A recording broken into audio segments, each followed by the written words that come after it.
Welcome to the Danny Clinkscale Reasonably Irreverent podcast. Insightful and witty commentary, probing interviews, and detours from the beaten path. Welcome to Thirsty Thursday, sense and nonsense, and certainly turning the calendar to 2021 hasn't alleviated all the craziness and things that have gone on in the world. Joe and I are going to sit here, however, and have a good time because we did that even through 2020 and all the nuttiness and craziness that went on there and things that were even more serious, far more serious than just nuttiness and craziness.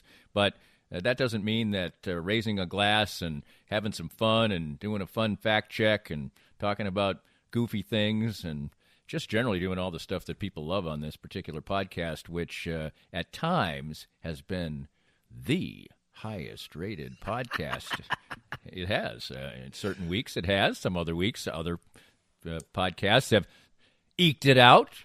But we love to be here every other week and talk about a bunch of stuff. And Joe is very excited about today's fact check. So we will get into that coming up next, amongst another edition of all kinds of nonsense and hopefully good sense. I'm only half a beer in, and I expect to be more than that here pretty soon.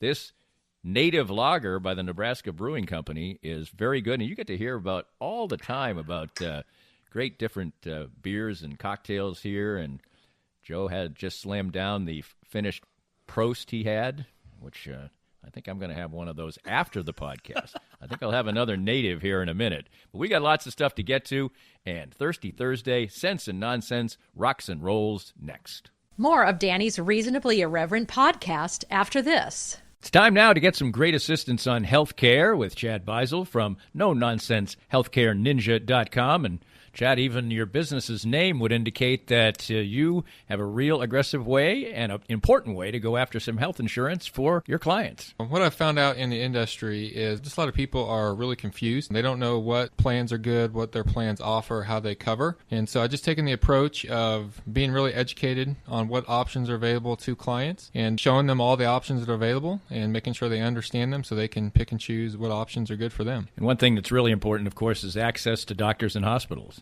Absolutely. That's become a big issue for a lot of people. Some of the plans out there are going to restrict those clients to where they can and cannot go. So if you live just outside the Kansas City metro, some of the counties outside, you may not be able to go to some of the hospitals up here in the Kansas City area. So making sure that you have a plan that's got doctors and hospitals and places you want to go is really, really important today. Learn more by visiting no-nonsense-healthcareninja.com and let Chad help you.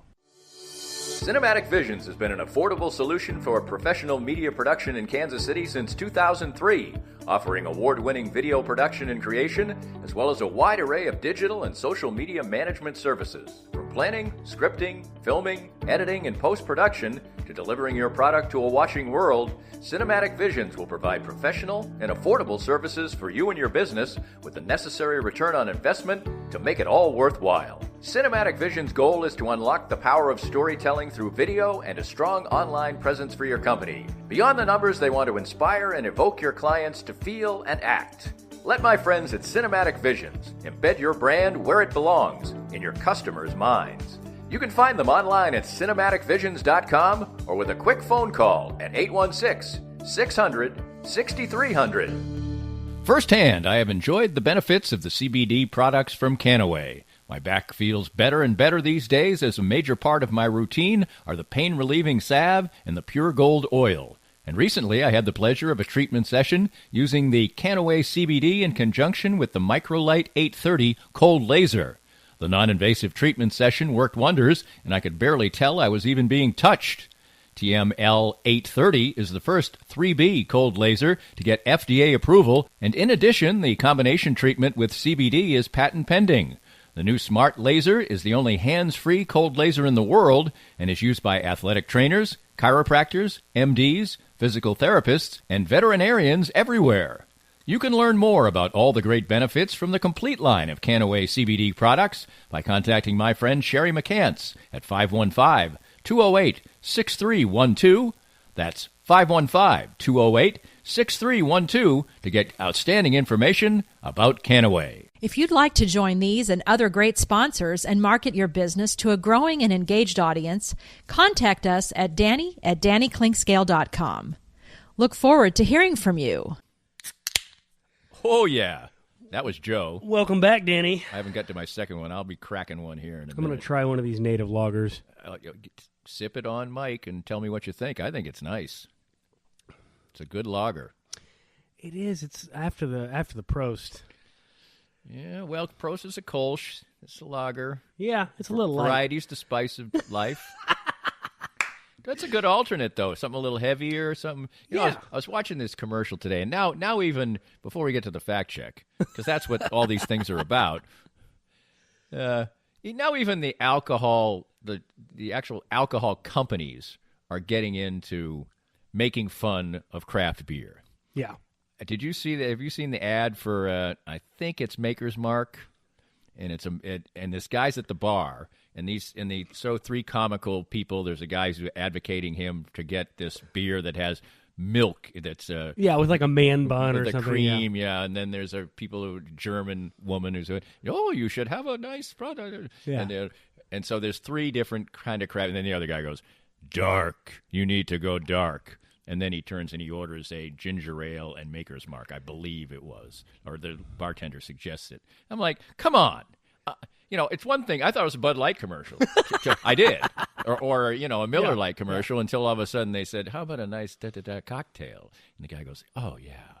Well, it's funny. When we did our bourbon tour, it was about 8-10 years ago, and Maker's Mark, I remember, had just expanded, like vastly expanded their ability to make bourbon, and they talked a lot about how it was kind of a craft bourbon, and they hand dipped all of the caps, and how they were like gonna be expanding big time, but there was this big lag because bourbon has to age. Right. And now Maker's Mark, a couple of years ago, all of a sudden price came down. It's everywhere, right? And that's because it's this crazy lag. It was the same thing with Woodford Reserve. It used to be $50. Right. For a liter, and now it's 30 or 35 or whatever it is. And anyway, that's just interesting about bourbon. But it's fact check time, Danny. Yes. Are you ready? I am ready. Okay. So last time I told you about a song about spiking a punch at a Baptist. Yeah, and I sent that song to you. You sent it to me. Yes, I enjoyed it. I got the artist wrong. The song is called Everclear, and it's by Roger Krieger, not...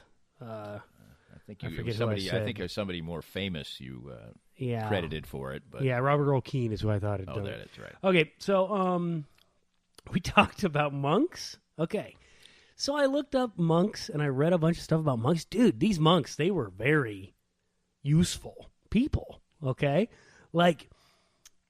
so one of the things they did is they hosted travelers because there wasn't hotels and inns and things. And so if you were just strolling through town in the Dark Ages and you needed a place to sleep, you'd go find a monk and they'd put you up for the night, right?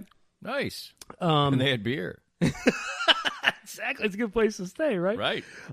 They taught school only to boys. Wah, wah. Well, that would be shocking if they actually taught to both. Right, yeah. They fed the poor. They took care of the sick. They lived really stark lives, right? Like that was part of the religious part. They were supposed to live very humble lives, but they ate way better than most in that time because they had all the church's money and all that, Right. So they were more portly generally. So that stereotype you see in like Robin Hood or whatever for the fat friar or whatever, that was totally true. So I thought that was interesting.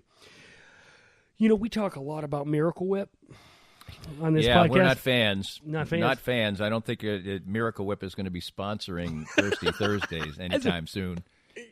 As a matter of fact, the last time, I believe we agreed that it was the worst food that had ever been. Well, it's maybe the worst bastardization of a fine food. And that's fair. So, although American cheese might... give it a good run for its money. Velveeta is worse. Velveeta has its own place. It's not really cheese. It melts easy. It's not. They're not taking something that you like put on a sandwich or put on they've created their own little niche. Velveeta tastes like soap to me. It is the most disgusting thing. It's been ages since I've had Velveeta, but well, I'm pretty sure it's 30% soap. Anyway, so I looked up the difference between Miracle Whip and mayonnaise. So Miracle Whip, the only difference is it has added sugar, okay? Right. And spices like mustard, paprika, and garlic. So, well, the last three sound like they should help, but the funny thing is, we talked about egg salad on the last podcast, and I told you the only egg salad I'd ever had mustard, paprika in it, right? And I thought it was so gross because it was just mayonnaise, mustard, and paprika. So I don't like mustard egg salad. I'll say that. I don't. Anyway, I thought it was interesting. Miracle Whip has mustard in it. So we also talked about being shamrocked and high-hoed. Right. Right, and I thought maybe that was a racist thing, the shamrocked thing, right? Well, according to Urban Dictionary, shamrocked means hosed or screwed, and there was another word I won't use, or to be dealt a low blow, right? Right, yeah. And it said the origin, now this is according to Urban Dictionary, the origin was the Shamrock Towing Company in Columbus, Ohio.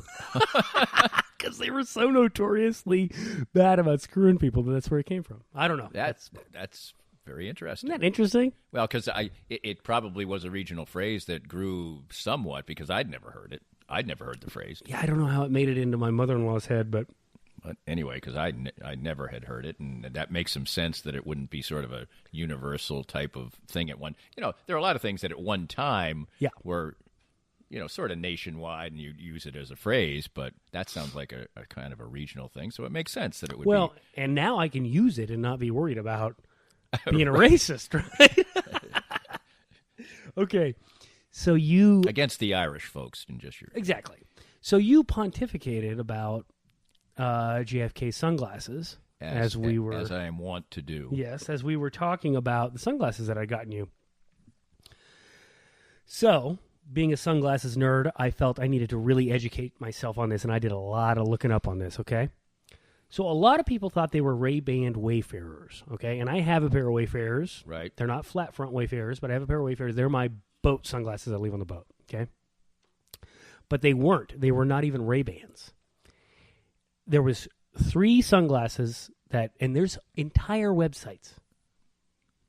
Oh, I looked up some image. I do obviously the social media post, and I saw him with multiple kinds of sunglasses on. The one I remember as being the iconic one I saw, but I don't know what it is. Okay, so there are whole websites dedicated to this. Okay, so the ones you were thinking of were actually called the Mansfield Square, and they were from a debunked company called Universal Optical. Okay, so they're gone, so you can't buy them. The other ones that look like the ones that you were talking about, they actually had a tortoise pattern to them, and they were called the Saratoga. Okay, and they were from American Optical. And then early on, I thought this was interesting. I found a bunch of pictures. Early on, he wore aviators. Right, yeah, I remember seeing and that they a were little bit. Big aviators, and he was a pilot, right? Wasn't he a pilot? No, he was in the Navy. Oh, he's in the Navy. Yeah. What did he do in the Navy?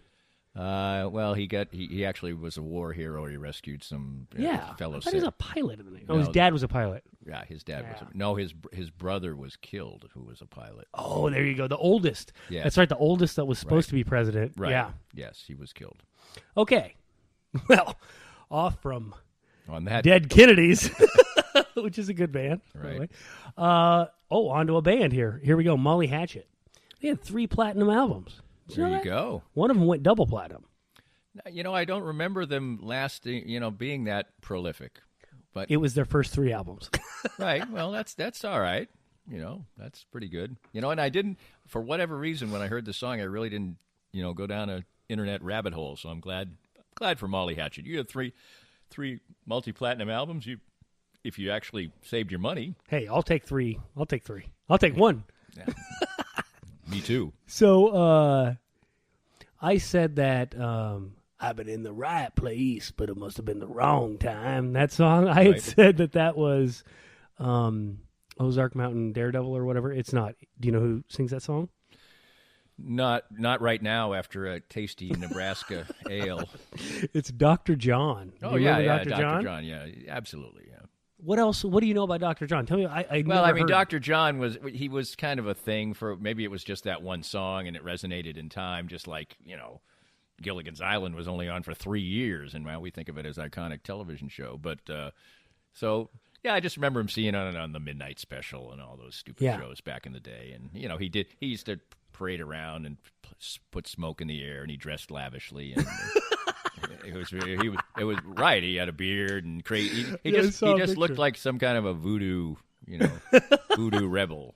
Well, I know it from the soundtrack to, oh my goodness, the high school movie where they pat all the incoming, dadgummit, Dazed and Confused. Oh, okay. Do you like Dazed and Confused? I think it's a lot of people like Dazed and Confused. I think it is a Kmart Fast Times at Ridgemont High. Oh, I didn't think that was the movie you were going with. No, I think it was. Yeah, What's the coming of age movie that the Jaws guy was in? Which Jaws guy? The really famous Jaws guy. I'm so terrible with actors' Richard names. Dreyfuss? Yes. Oh, American Graffiti. Yes, it's a poor man's American Graffiti. Well, American Graffiti is an excellent movie. Absolutely. Yes. Yeah, American Graffiti is cinema.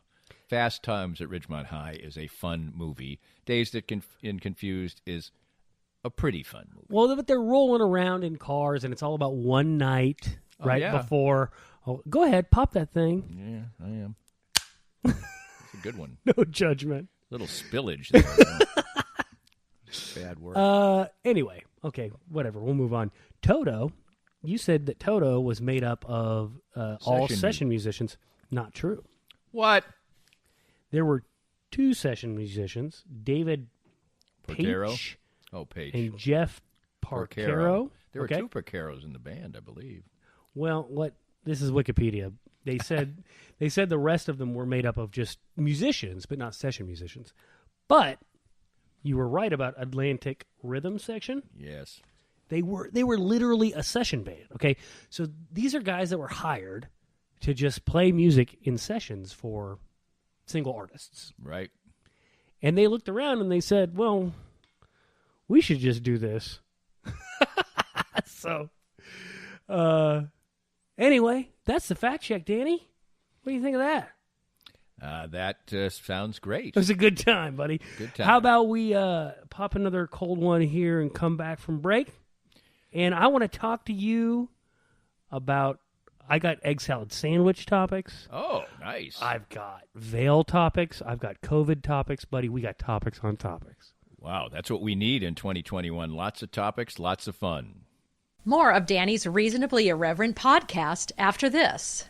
Most of us have experienced auto accidents, and it's no fun. And even less fun is trying to work on the insurance aspects afterwards and getting full value after an auto accident. I'm here with David Cowan from WreckExpert.com. And David, you have an unusual and important niche for people after an auto accident. We have a passion to teach car wreck clients what they deserve. Getting your car repaired only fixes the damage and the paint. Getting paid for your car's loss in value is called diminished value. Chances are you've never heard of this before because most people aren't looking out for you. We help people collect thousands to tens of thousands of dollars for their car's loss in value after the wreck. And if somebody wants to come to you for that, what's the original assessment cost them? We offer a free review of any insurance claim to see how we can help. You can't beat that. Great expertise and assistance in getting full value after an auto accident. From David Cowan, visit WreckExpert.com and learn more. Hi, everybody. This is Matt Llewellyn from 23rd Street Brewery in Lawrence. I just want to thank everybody for supporting local restaurants during this time of uncertainty. 23rd Street Brewery is now open until this pandemic is over. And right now, more than anything,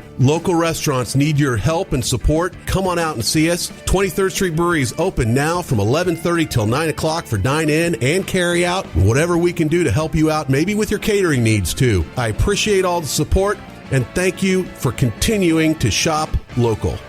It's time to visit once again with Dr. Brad Woodle of Advanced Sports and Family Chiropractic and Acupuncture. And Dr. Brad, your group has reached a significant milestone in receiving a prestigious award. Danny, we've been honored for the 10th year in a row to receive the 5-Star Service Award from Integrity Doctors. And what this means is that all of our offices throughout Kansas City have made sure to give people excellent chiropractic and acupuncture care, be on time, and do a very complete and thorough job, and have great responses back from patients. I know firsthand because I was just treated, for instance, today by you. You have a wide range of fantastic services. Absolutely. Chiropractic, acupuncture, physiotherapies, rehab, anything that you need to keep you well in bones, muscles, joints, and nerves. And I can't say how much it's benefited me in the time I've coming here, upwards of 2 years. My back has improved 100%. And you can have that same kind of treatment too. For more information and your chance for a healthier way of life, visit asfca.com/Danny today.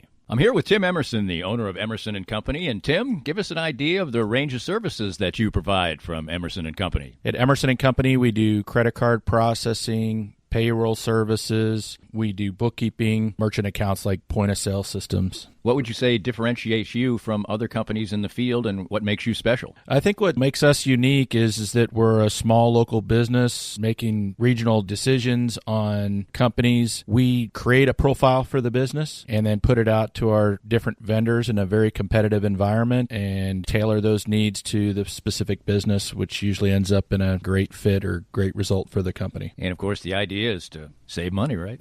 Save money, and actually sometimes I'm surprised where actually a solution that may cost a little bit more ultimately does save money, but we're not conditioned to think like that sometimes. Emerson & Company. Check them out at emerson-co.com or call them at 816-360-9092. If you'd like to join these and other great sponsors and market your business to a growing and engaged audience, contact us at danny@dannyclinkscale.com. Look forward to hearing from you. We are back. It was a fun fact check. A little abbreviated by our standards. But we'll see what we got up our sleeves this time around in this second segment, because you had all kinds of fun things to talk. Whenever it's time for egg salad. Well, listen, man. I have a winding tale that's going to take us to egg salad, okay? Well, or tater salad. They call me Tater Salad. Ron White. Tater. Listen. That's a funny joke, by the way. That's a funny long story. From a guy who... Ron White we're talking about. Yeah. I think you heard me mumble that. Yeah, whose whole bit is I'm drunk on scotch.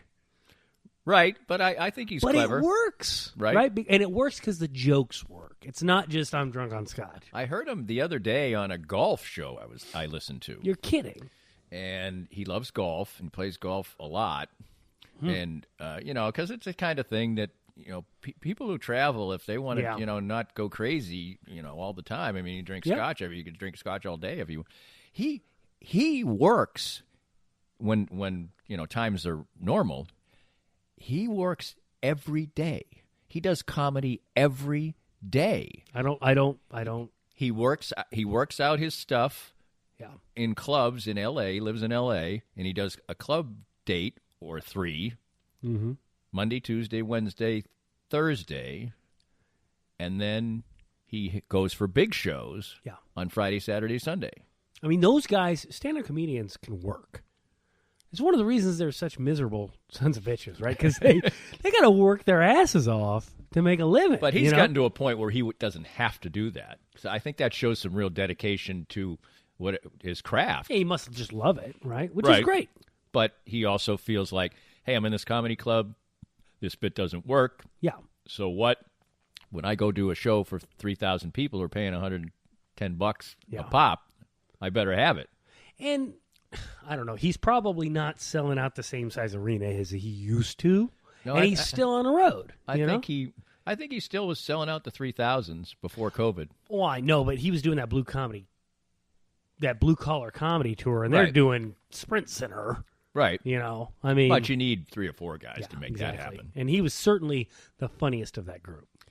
I agree with that. And he opened it. And to me, it's like, I think they got that shirt. They got the sleeveless dopey guy, and then I think at each of those guys has their own bit of funny. I think Jeff Foxworthy's pretty funny. When he first, at the very beginning. But I I remember mean, laughing he doesn't always just do your redneck stuff. Now he sort of branches out. He still does that. I mean, it's just really his act. Yeah. And then Bill Engvall, he's kind of funny. Here's your shine. I never found him to be funny. How did we get off on the blue cop? Ron White. It was Ron White. That's what it was. Tater salad instead of egg salad. And then I actually think Larry the Cable Guy can be funny at times. The only reason he's funny is because he's charming. Right. He's like the plumber that comes over, and he's Right. not that great of a plumber, but he's real charming. You Right. know? Like, Right. He's just kind of self-deprecating. He's supposed to be, and I've met him once, and he's a very nice guy. I believe he's a really nice guy. Wasn't that American Century that you Yeah. met him? No, not at the American Century. You probably heard him on with somebody else at the American. I did not interview him at American Century, Okay. but I met him in another setting. So Oh, okay. Yeah, I remember somebody at 810 interviewed him at American Century. He's apparently a decent. No, No? he's a bad golfer. What's he doing playing out there then? Well, it's just because he's Larry the Cable Guy. I would not play in front of people. I am not good enough to play in front of people. Well, Charles Barkley does it. Yeah, but he's Charles Barkley, right? Right, that's true. All right, Okay. so tater salad got us on that diversion. Okay. Let's get to egg salad. So I'm just going to come out and say this. Last podcast, we talked about me spending some time with my family. I spent some time with my family because we had COVID in this house, okay? Ooh. And you know that. Yes, I do. And I got And it. we were very careful. Exactly. And here, I'm going to start this story by telling you how I got COVID, okay? Whoa. So I got a call from my neighbor. Nice neighbor, works from home, right? Very nice guy. Very careful. Wife works from home. He works from home. Our kids go to school together. Very careful dude. And he says, hey, can I borrow your truck? I need to go get a couch from IKEA. And you don't own a truck, right? Have you ever owned a truck? No, but right, the person who owns the truck is everybody's friend. I know that. I know that stereotype at least. And they're not trying to borrow your truck. They're trying to borrow you and your truck, okay? So I'm like, okay, but I'll help you move this couch. And so we get in the truck, and we're about 5 minutes down the road, and he says, we should probably be wearing masks. And I'm like, oh, yeah, we probably should. So we put masks on. Got it in 5 minutes. Wow. Yeah. So there's another cautionary tale. No good deed goes unpunished. The number one lesson is don't help your friends move couches. Right? Okay, so we get COVID, we get over it. It was okay. I'm not going to talk about that. Who cares? But we were okay. We didn't have to go to the hospital. Everything was fine. Right. So now we've got this. But it wasn't great. You can say that just so people don't think it was just a... Oh, yeah, okay. Nothing. I'll just give you the 20-second version. It was awful, okay? For like 3 days, it was the sickest I've ever been. Right. And I was very lucky. My friend that gave it to me had to go get chest x-rays at the emergency room, like, was very concerned. You know, and then you got to tell everybody that you've been around for the last day, right? You know, before we knew that we've been exposed, that I might have given it to you. It was very embarrassing to have to make those calls. And just be careful, people. It's still here, right? Yes. But it wasn't like I was brazen at the bar or something, you know what I mean? Right. So anyway, we have this immunity now. So we're like, well, maybe we'll go on vacation. Right. I got immunity. My wife's got immunity. My kids have immunity. So we're like, we're going to get out of Kansas City. We're going to go to Puerto Rico. Okay? Right. We're going to rent a house out in the country in Puerto Rico. We're going to go to the grocery store, take our groceries to the house. We're no more exposed than we are here except for the plane ride. Right? Right. And the plane ride's no more exposed than going to the grocery store. So we're like, okay, we're justifying this in our mind. Okay, here's what we're going to do. So we set it all up. And 3 days before we're supposed to leave, we have to get tested to go to Puerto Rico. Guess what? What?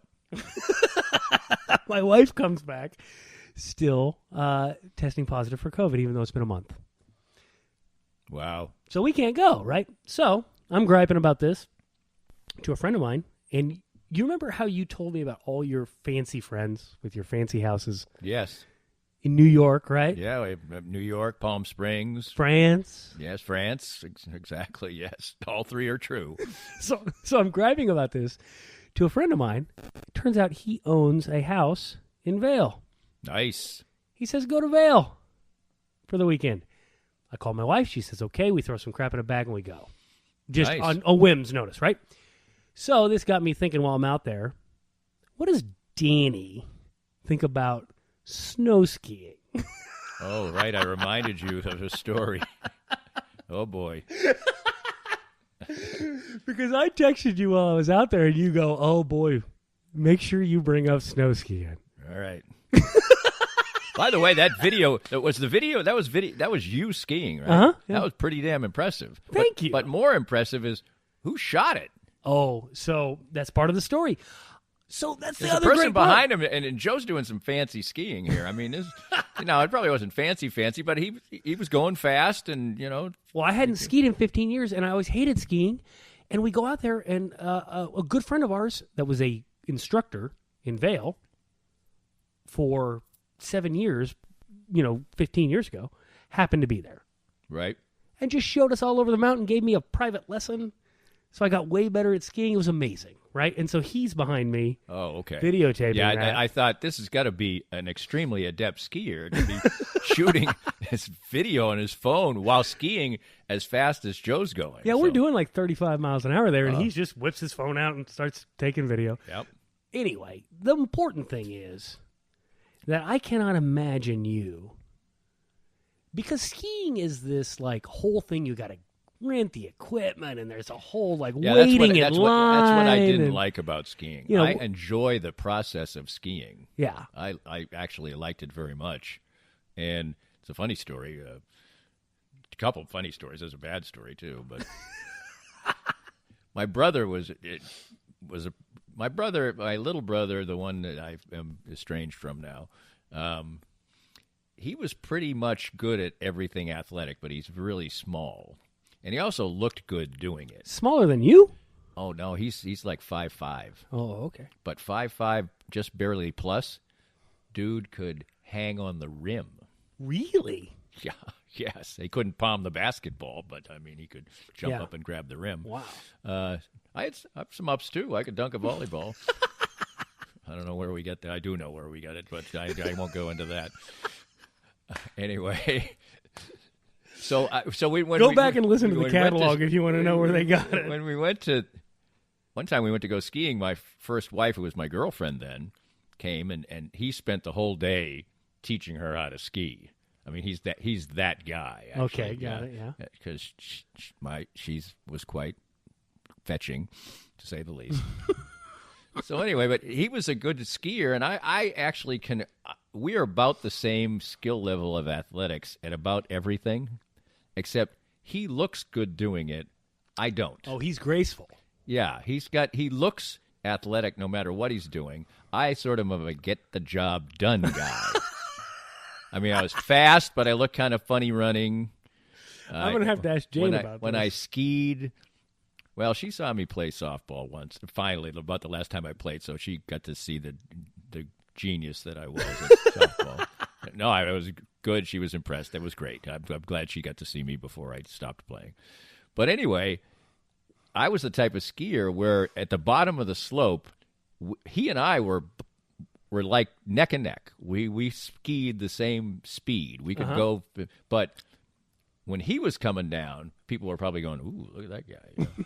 And when I was coming down, they were going, "This dude's coming right into the chalet. Get out of his way. Get out of his way," which wasn't really true, but so should I quickly tell the other story? I think that you should slowly tell the other story, because I've been waiting weeks I for can't, this. That's too long. It's too long, but I'll tell the Cliff's Notes version. Well, let me just get us up to speed here. Danny has multiple times talked about how he had multiple women that tried to kill him multiple times. No, not multiple. Only one tried to kill me. Sorry, only one tried to kill him multiple Multiple times. And that was the person I did the most skiing with. Oh, okay. Right. She was a And? very avid skier. And so Where would you go? the Adirondacks in upstate New York. Okay, so give me a time frame here. Oh, this is the late 80s. Okay, so this is the height of the 80s ski movies, ski school. Yeah, and I think, yes, I would say that skiing was really, and there it was a big thing no matter what. So we went skiing on several occasions. I've probably been skiing 10 times in my life, and not probably bad. 6 or 7 of them were with her. And she was And she was pretty good skier. She was kind of awkward. We were kind of the same. She Was kinda it looked like, it just a drive up there to ski? Oh yeah. How far was it? You could go to a really good place to ski in 90 minutes. From Utica. Okay, got it. Syracuse area. Got it. So beautiful places. But the thing I didn't like about the skiing was getting the gear, whatever, waiting in line, all that It's stuff. expensive. So Yeah, I and it's mean, super expensive, I can't too. believe you were a skier. Right. Well, I wasn't a skier. I went skiing with her 6 times, maybe, over 2 winters. Okay. So anyway, the bad part of the story, I won't even go into the killing part. That's too long. What? Okay. It's too long. Oh, it's too long. We'll save it for another time, I guess. Right. So she did attempt to off me on 2 occasions. And, she had some issues. And I told you, she was an accomplished woman, went to New York and became a CBS News? ABC News executive producer and whatever. Great. We worked together in Utica. She's an extremely talented woman.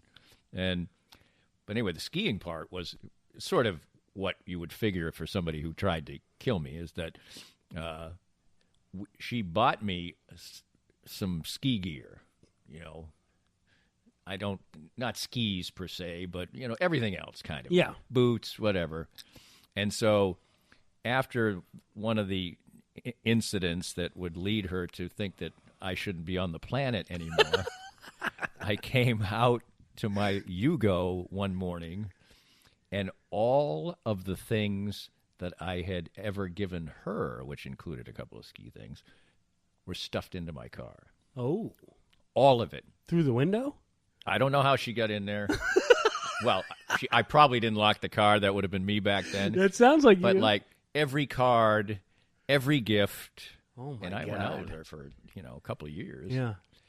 All in there. Like, I'm done with you. Mm-hmm. All of it. It like filled the car. Was she just mad that she didn't succeed in killing you? This was pre-killing. Pre-attempted murder. Yeah, she was, it was, things occurred, and I didn't even really break. It's too long a story. I didn't even really break up with her, but, I said she had moved to Albany and become, a better job, and she just come back all that. I said, you need to have your own life in Albany. I'll still come and see you, but, this is craziness. We've agreed that we're both going to be big stars, and we're... Because I got a lot of ladies and here we're in not, Utica. No, wasn't it, But we, like some relationships like this, we both had really kind of agreed that we were just... we enjoyed each other's This company. is a spot in time. This is a spot in time. We're going to move on. Yep. But then, of course, she just couldn't resist my charms. the and cling was- scale right, charm. was going to fall in love with me or whatever. Until I said, hey, let's sort of not cool it off. I didn't even break up with her. Anyway, my car's full of it. It was very much like I never even seen that movie with the one where it's not Meryl Streep. It's the other blonde famous actress who tries to kill. She tries to kill somebody. A famous 90s movie. Now I can't think of it. It's a good fact Is Kurt check. Russell in this movie? No. Good fact check. Meg Ryan? No. A really high. But it's not Meryl Streep. Oh, yeah. It's the one. Right, and she tries to kill you. It's another fact check. Got it. I haven't even gotten to the Prost yet, and we can't think of it. We have not even gotten to egg salad yet. So. All right, let's do. All right, so anyway, that's when I did my most skiing. I very much enjoyed it. I have not been skiing since. I probably now, with the state of my knees and everything else, probably can't ski anymore, or would be advised not to. But I did like it, and my wife, who I've never skied with, she actually screwed up both of her knees skiing one time. See, I was worried about my knees because I've got knee issues in both knees now. I feel like I'm getting old, and didn't bother my knees at all, except I took out like a 12-year-old. She cut right in front of me, and we went spinning and like twisted my knee, and that kind of hurt. But that's really the only time I went down. But the actual act of skiing, when you do it the proper way, Sure, yes. it's very easy on the body. I mean, my quads hurt and all that. But anyway, so we finished skiing. It was great. It was basically free because we stayed for free, and we just had groceries. But, I maybe had a cocktail or two. Right. The night before we're going to drive home, right? Right. On this 2-day vacation. So no. I already smell where this is going. So this is the egg salad story, isn't yes, it is. So we get up, like, oh, God, why did I do that? You know, I got to drive home. Too much of a good thing. And that's what, 10 hours? It's 12. 12, okay. You know. So anyway, we get in the truck. Here we go. All right, so we're headed down the road, and we pull into this gas station in Colby or something. We're 5 hours in. Right. You know, and it's a whole bunch of nothing. You know, my kids are in the back seat on their iPads, and there's a tumbleweed that rolls across the road, and I go, hey, kids, look. A tumbleweed. It's the only thing I'd seen in 3 hours. Right. I made it a minute and a half with my hands off the steering wheel. Oh, right. Yes. Because it's so straight. Right. Anyway, whatever. I'm never driving it again. I will only fly to Denver. Dude, it is brutal. So we pull into this gas station in Colby, and I'm looking for something to eat. And I'm on this kick trying to not be so fat, right? So I'm trying to look for something healthy. Right. And I remember Danny's advice. Yeah, that looks like about an egg salad sandwich looks like about the healthiest thing sometimes you can get in a convenience store. I'll say that. So I'm standing over this egg salad sandwich. Right. I told you I couldn't do it. Wild. Oh, you didn't do it. You didn't do it. You didn't pull the trigger. I didn't pull the trigger. I got something terrible for me because I'm like, I can't do this. I'm not going to risk the gas station egg salad sandwich. Yeah, that's probably a good call. I will say that. They're not usually as good as they look. Also, yeah, it looked pretty. I mean, I don't know. Maybe. Sometimes you eat one. Not like I probably eat. I must have done that 15 times through the year. Drive. You know, I used to drive a lot. But, yeah. You know, when I wasn't flying for 810 work, a lot of times it'd be Oklahoma City or when I was with when I did UMKC, Tulsa, whatever, you know. So there was a lot of that, and you'd go in there and you'd say, "Geez, I want to get something semi-healthy," and all they got is corn dogs. They did have pizza. those pickle. They did have those pickle chips there. Oh, you didn't spill the bag, did you? No. So we those rolled. are good. They are good. So what did you get? I got. Here's what they have at every gas station on I-70 is Qdoba. What's that? It's like Chipotle, but grosser than Chipotle, which is hard to do. So they have little, like, instead of a Subway, they have a little Mexican. Yeah, they had a little Mexican place, kiosk, a little Chinese kiosk. My daughter got the Chinese food. Tried to bite of that. Mistake. It was gross. That's hard. It's hard to really. What are you going to do? There's nothing out there. It's hard to really, to me, it's hard to really screw up Chinese food. And they found a way. I mean, okay, maybe sometimes it's not great, but. Oh, no, Danny, it was terrible. So anyway,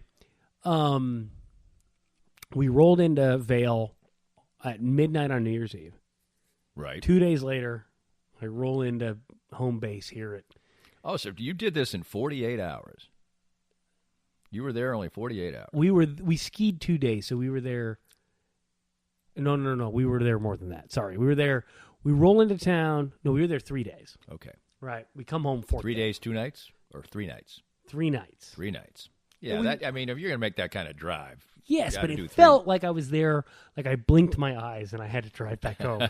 Because it is an entire day to drive there. It's a whole day. It's a whole day. Yeah, oh. We rolled back in here, and I had to go to work the next day. It was a nightmare. This it was been fun. a lovely thing, but we better wrap it up. But I want to finish up with something that's related to that. What is your, comfy zone of driving? I mean, I think once I get up near 6 hours, I'd like to shut it down. It's crazy. It's exactly the thing in my mind. 6 or 7. I can do 6, no problem. 7... It's time to do it, but for instance, I've driven to. I used to drive. I eventually drove. I've driven a few times to Indianapolis. Yeah, which is sort of a hard 8, and if you really go, it's like Nashville. It's the same, right? Yeah, I guess so. I never drove. I flew to Nashville every time when my kids lived there. You never drove that once? Never once. It was such an easy. It was cheap. It was easy. Southwest. That's their home base. It was a nonstop. Oh. It was like nothing. I mean, it was very convenient. So why the hell did I drive to Nashville? It was way better. You could, even counting time to the airport and everything. I might leave my divorce apartment. And I'd be in Nashville. Oh my God! I'd be in Nashville I 3 hours. 3 hours to later. Put on the social media post. I didn't hate it that much, but my wife, when she met me, she got one look at it, and we lived together soon. You probably know where everybody would know where this is. You know when you go up Mission Drive uphill right there off of 35. Yeah. And there's like that frisbee golf thing on the right, yeah. And then just past there on the right. No. It's like, yeah, I lived there. With the tile on Yeah, that? yeah. Oh, my God, Danny, you're kidding me. I drive by there every day on my way to the Right, office. that's where. You stayed there. Yeah, it was like it was Divorceville. It was. They were studio apartments, very affordable. Yeah. You know, I was Right down the road from making Oklahoma Joe's. KMBZ intercom money at the time. Making 12G. And I had, Cobra insurance for my kids, and not good. Not child support, but child support, not alimony. My first wife wanted to get rid of me so bad she didn't even demand alimony. But I didn't mind it there. It was all right. But my wife got to look at it a couple times, and she's like, "That's how'd you like to live?" She's like, "You're too good for this." Oh, that type of stuff. Oh, good right. for her. So and then we moved into the house we still live in. Oh, yeah, really? Yeah. The Chateau de Clinkscale. Yeah, you've seen it. It's lovely. It's quite the. It's not. Folks, palatial it's not estate. anything elaborate. Believe me, but it's nice.